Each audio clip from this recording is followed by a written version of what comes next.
Hello students, last class में हम लोगों ने इकोनॉमिक्स एंड इंट्रोडक्शन स्टार्ट करा था, जिसमें बेसिकली मैंने आपको इकोनॉमिक्स एज एन डिफाइन बताया था कि जो इकोनॉमिक है वो basically Greek words oikos and निमेन से बना है, जिसका मीनिंग है हाउस एंड मैनेज।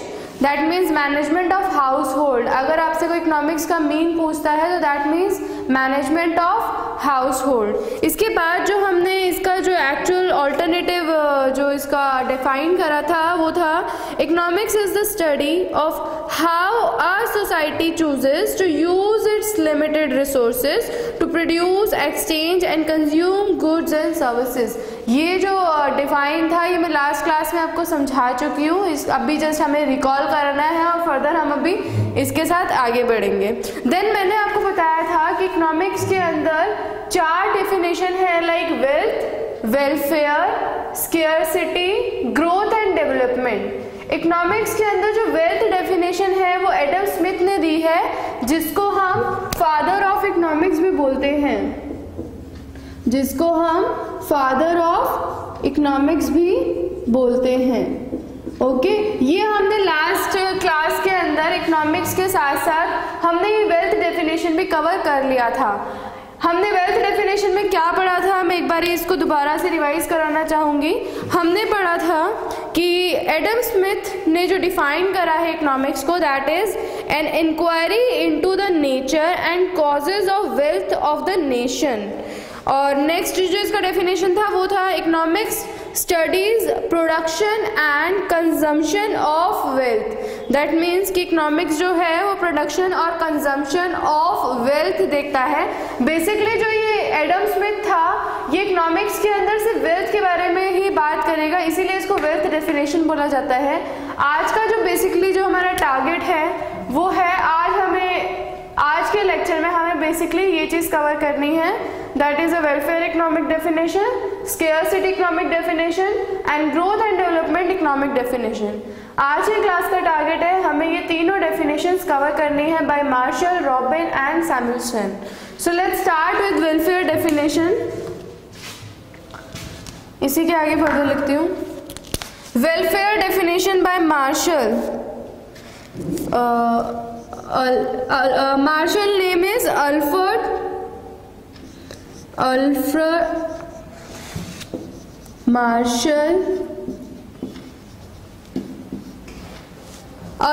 मार्शल ने जो वेल्थ डिफाइन करा है वो है बेसिकली हमारा, ये एक बहुत ही बड़ी डेफिनेशन है। इसके अंदर अगर मैं छोटा सा इसको डिफाइन करूं तो that is economics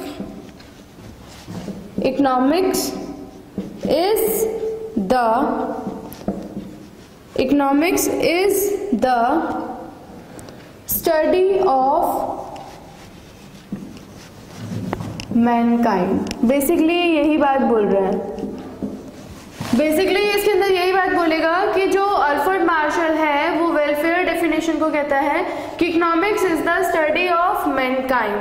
Alfred Marshall ने किसको डिफाइन करा है? वेलफेयर डेफिनेशन को। वेलफेयर डेफिनेशन इसने दी है। आपके पास ये जो असाइनमेंट है आप उसमें देख सकते हैं कि economics is the study of Mankind in the ordinary business of life. Therefore, it examines the part of individuals and social actions which is most closely connected with the attainment and with the use of material requisites of will. That means कि basically इस पूरी हमने 3 lines जो हमने अभी पढ़ी हैं वो उसमें सिर्फ एक ही बात कह रहा है कि it is the study of Mankind. Means आप इंडिविजुअल को प्रेफर करेंगे, वेलफेयर रिलेट टू इंडिविजुअल, कि इंडिविजुअली आपको उसको देखना है कि उसका वेलफेयर हो रहा है, मतलब वो ग्रोथ कर रहा है या नहीं। यहाँ पर आपको वेल्थ नहीं देखना है, यहाँ पर आपको किसी रिसोर्सेज के बारे में नहीं सोचना है, यहाँ पर कोई हमें growth and development as an whole नहीं देखना है। यहाँ पर सिर्फ हम एक मैनकाइंड के बारे में बात करेंगे, उसके बिहेवियर के बारे में बात करेंगे। आगे फर्दर लाइंस में उसने दिया हुआ है, thus it is on the one side a study of wealth and on the other and more important side a part of the study of men. That means ये बेसिकली यहाँ पे दो बारे में बात करेगा। फर्स्ट तो वेल्थ है ही, यहाँ पे ये वेल्थ के बारे में तो खैर ऑलरेडी हम पढ़ चुके हैं, तो वेल्थ तो इंक्लूड हो गया, लेकिन अब हम वेलफेयर की बात कर रहे हैं तो वेल्थ एंड ह्यूमन बिहेवियर आ जाएगा यहाँ पे।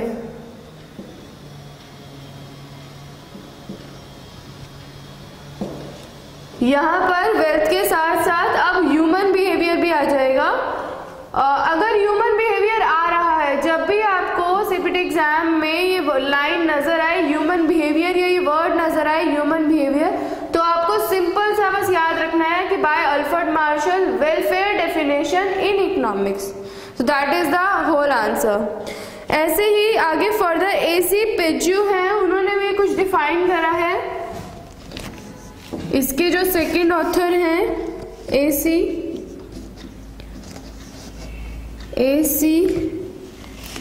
पिज्जू, उन्होंने जो डेफिनेशन दी है वो बेसिकली ये कहता है कि the range of inquiry, the range of inquiry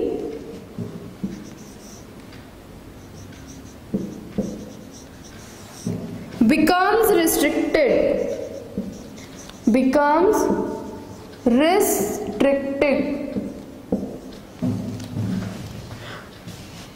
restricted to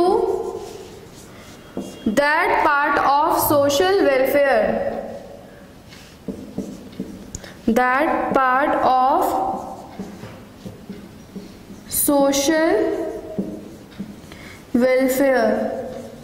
ये सोशल वेलफेयर अंडरलाइन करना है वर्ड, क्योंकि जब भी वेलफेयर की बात आएगी तो आपको पता होना चाहिए कि वो वेलफेयर डेफिनेशन है। स्टडी ऑफ मैनकाइंड, जब ये मैनकाइंड वर्ड आया था उससे मुझे पता चला कि हाँ ये डेफिनेशन बाय अल्फ्रेड मार्शल है, लेकिन जब ये सोशल वेलफेयर वर्ड आ रहा है दैट मीन्स एसी पिज्जू ने सोशल वेलफेयर के बारे में बात करी है। तो बेसिकली आपको सीपीटी के अंदर जो ये वर्ड्स होते हैं इन्हीं को नोटिस करना होता है, बिकॉज वो एग्जाम में इन्हीं क्वेश्चंस के बारे में वो आपसे पूछेगा कि आपको ये वर्ड दे दिया और आपसे पूछा कि ये डेफिनेशन किसने दी है।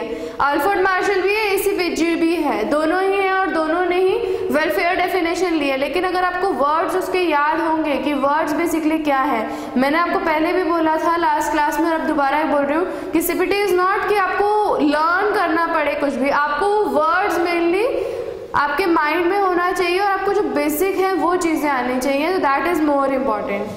तो सोशल वेलफेयर आगे, that can be brought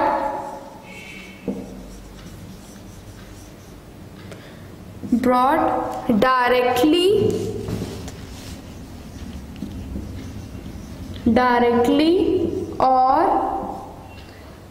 or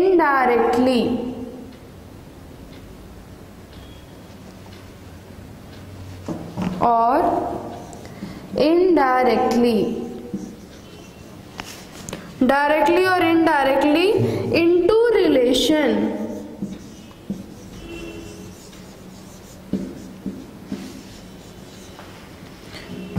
with the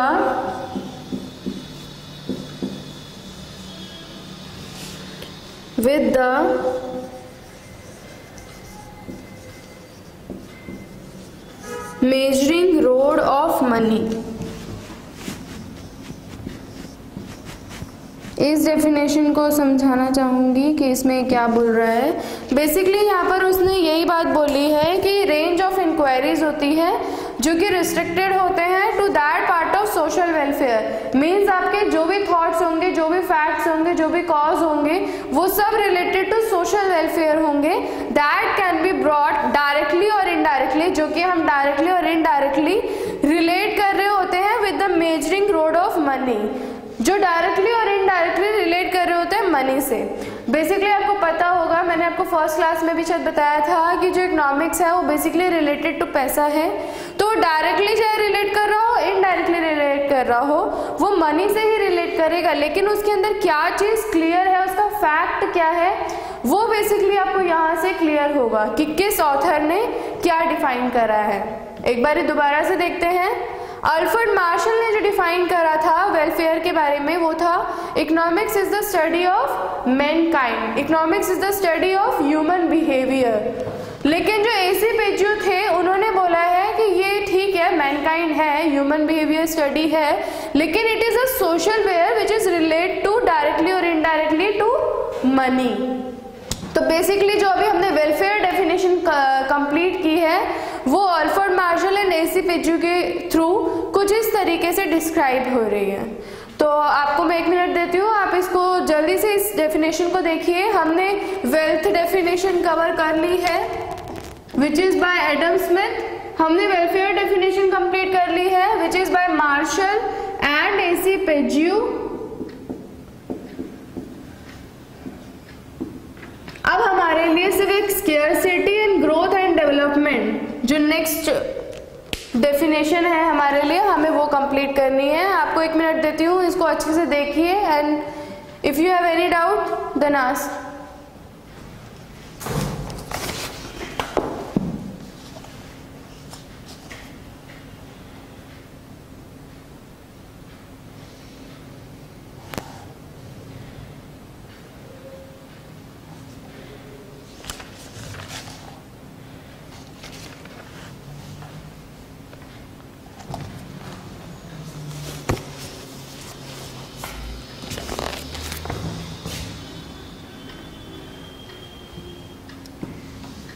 okay, अब आगे चलते हैं।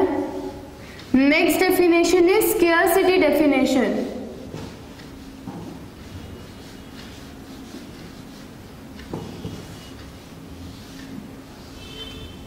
नेक्स्ट डेफिनेशन मैं इसको भी हटा रही हूँ, आप लोगों ने नोट कर लिया होगा।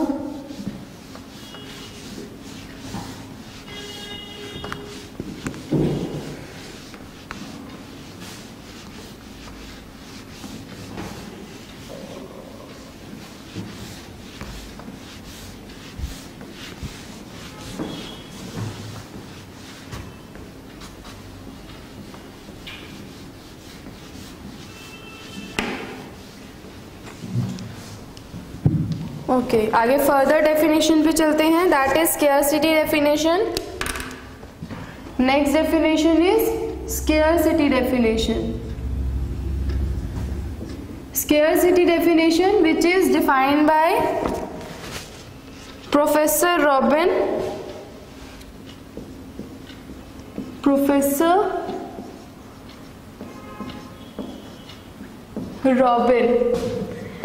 अब स्केयरसिटी के बारे में बात हो रही है जो कि हम 11th-12th से पढ़ते हुए आ रहे हैं कि scarcity, economics is all about scarcity. अब स्केयरसिटी के अंदर क्या है वो देखते हैं। स्केयरसिटी के अंदर बेसिकली जो बात होती है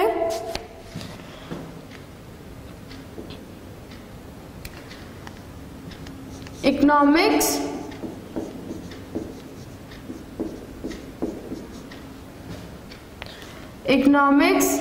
is the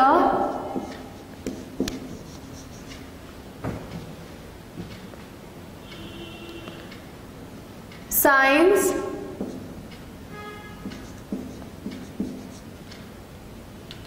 वैसे स्केयरसिटी का एक छोटा सा मतलब यहाँ पे मैं लिख देती हूँ, that means science of choice making.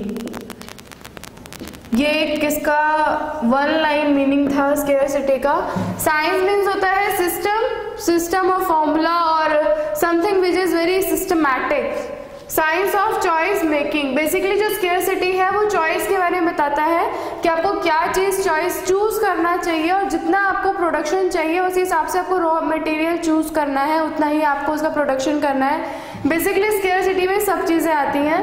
तो economics is the science which studies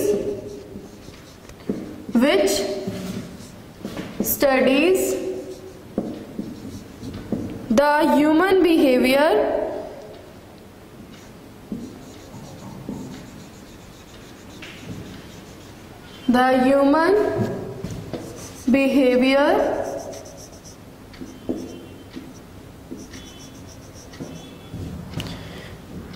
as a relation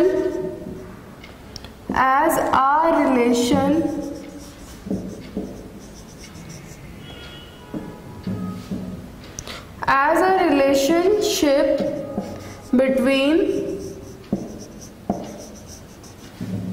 ends। अगर आपने 12th में डेफिनेशन पढ़ी हो स्केर्सिटी की, इकोनॉमिक्स की, तो सेम डेफिनेशन है। And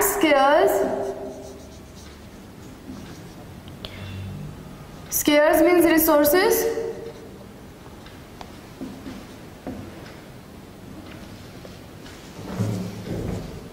and scarce means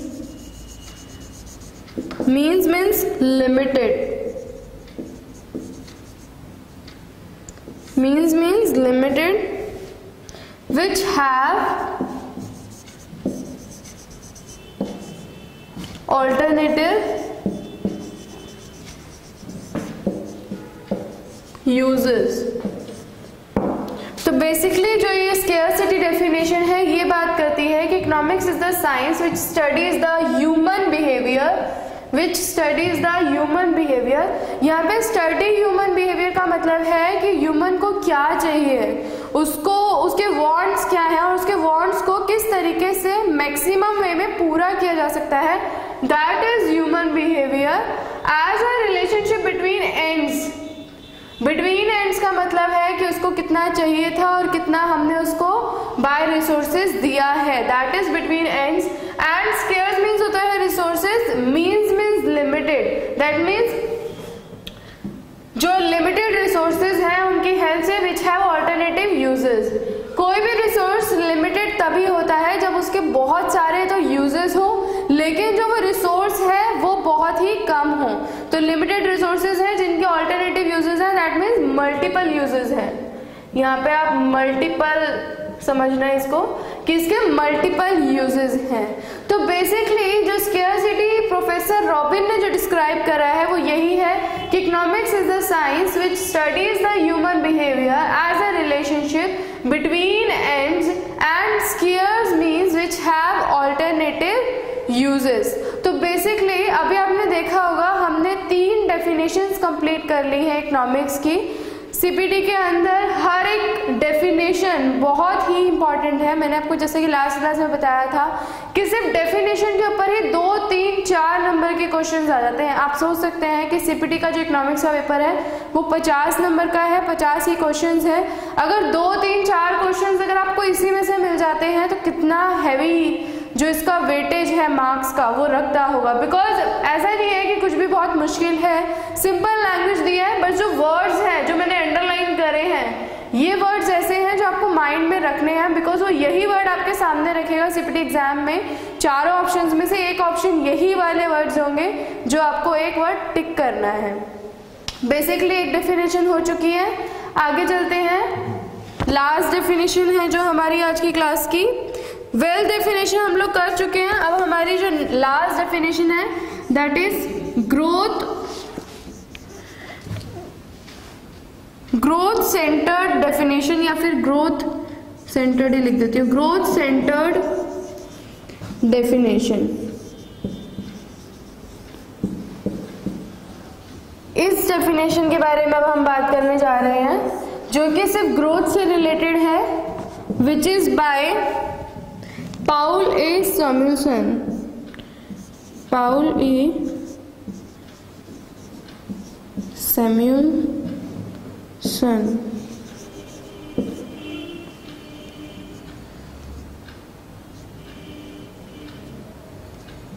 which is by Paul A Samuelson. Okay, अब हम ये डिफाइन इसका क्लियर करते हैं कि ग्रोथ ओरिएंटेड कौन सी डेफिनेशन है। तो जो ग्रोथ ओरिएंटेड डेफिनेशन है वो है it is the study of, it is means है economics, economics is the study of how man and society chooses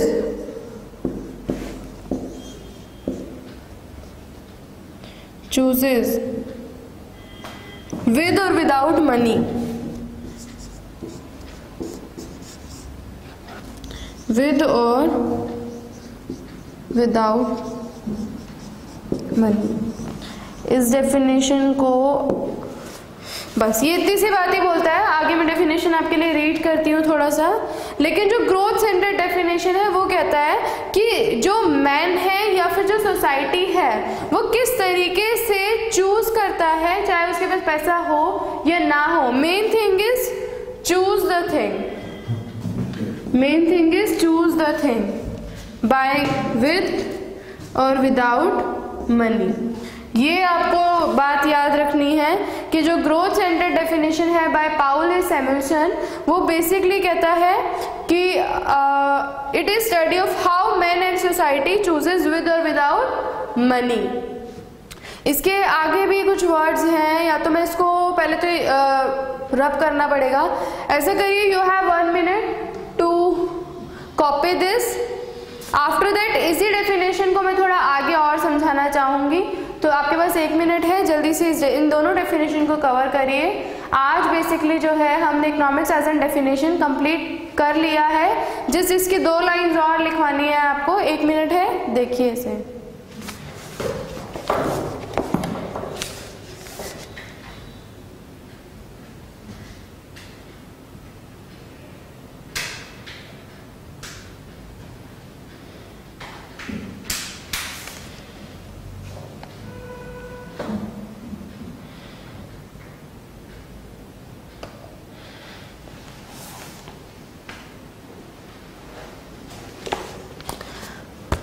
okay, ये ग्रोथ सेंटर्ड डेफिनेशन जो है, मैं इसका एक छोटा सा जो मीनिंग है वो इसी के आगे लिख देती हूँ इन शॉर्ट, ताकि आपको समझ में आए कि ग्रोथ ओरिएंटेड डेफिनेशन क्या है।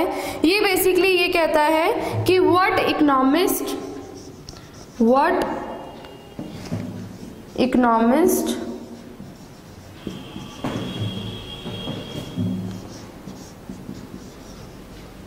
डू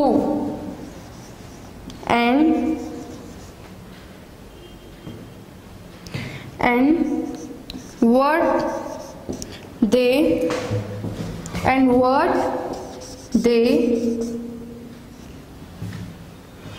have been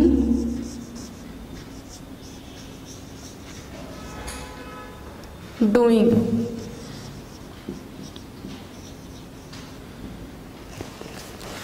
इसका बेसिकली यही मतलब है कि जो इकोनॉमिक्स है उसको क्या करना चाहिए था और वो उसने क्या किया है। बेसिकली इन्हीं 2 चीज़ों के बीच का जो डिफरेंस है वो ग्रोथ ओरिएंटेड डेफिनेशन बताती है। किसी भी चीज़ का हम ग्रोथ तभी देख सकते हैं जब हमें पता हो कि हमारा जो एम है, बेसिकली जो हमें करना है वो क्या है, जो हमारा एम अचीव करना है, और अभी तक जो हम काम कर चुके हैं वो क्या है। उन दोनों के बीच का डिफरेंस देखकर ही हम बता सकते हैं कि वो ग्रोथ कितना हुआ है बेसिकली। तो आज के लेक्चर में हमने 4 डेफिनेशन था इकोनॉमिक्स का, जिसमें से एक डेफिनेशन वेल्थ डेफिनेशन जो हम लास्ट क्लास में कवर कर चुके हैं। आज की क्लास में हमने 3 नई डेफिनेशंस कवर करी हैं, that is scarcity, growth centred and welfare definition. तो आज के लेक्चर के लिए इतना ही काफ़ी है। आई होप आपको ये चारों डेफिनेशंस अच्छे से क्लियर होंगी। बेसिकली जितने भी वर्ड्स मैंने आपको ये अंडरलाइन करके दिए हैं, ये वर्ड्स आपके माइंड में एज इट इज़ फिक्स्ड होने चाहिए, बिकॉज मैं दोबारा कह रही हूँ कि एग्जाम में यही वर्ड्स आपके आंखों के सामने चारों ऑप्शन में से एक ऑप्शन यही इस तरीके से आने वाले हैं कि बताइए ये डेफिनेशन किसने लिखी है, या फिर ये डेफिनेशन जो लिखी हुई है, ठीक है ये इसने लिखी है लेकिन डेफिनेशन क्या है। तो वो डेफिनेशन भी आपसे पूछ सकता है कि चारों ऑप्शन में से कौन सी डेफिनेशन इसने लिखी है। तो बहुत सारे क्वेश्चंस बेसिकली डिफाइन में से ही आ जाते हैं। 3-4 नंबर मैंने आपको बोले हैं, तो इसको काफ़ी अच्छे से देखना है। 2 लेक्चर्स में अगर आपके 3-4 नंबर अच्छे से पक्के हो रहे हैं तो आप सोच सकते हैं कि 50 नंबर तक हम कितनी जल्दी ही पहुंच जाएंगे। इसको अच्छे से रिवाइज करिए, माइंड में इसको अच्छे से सेट करिए। Thank you.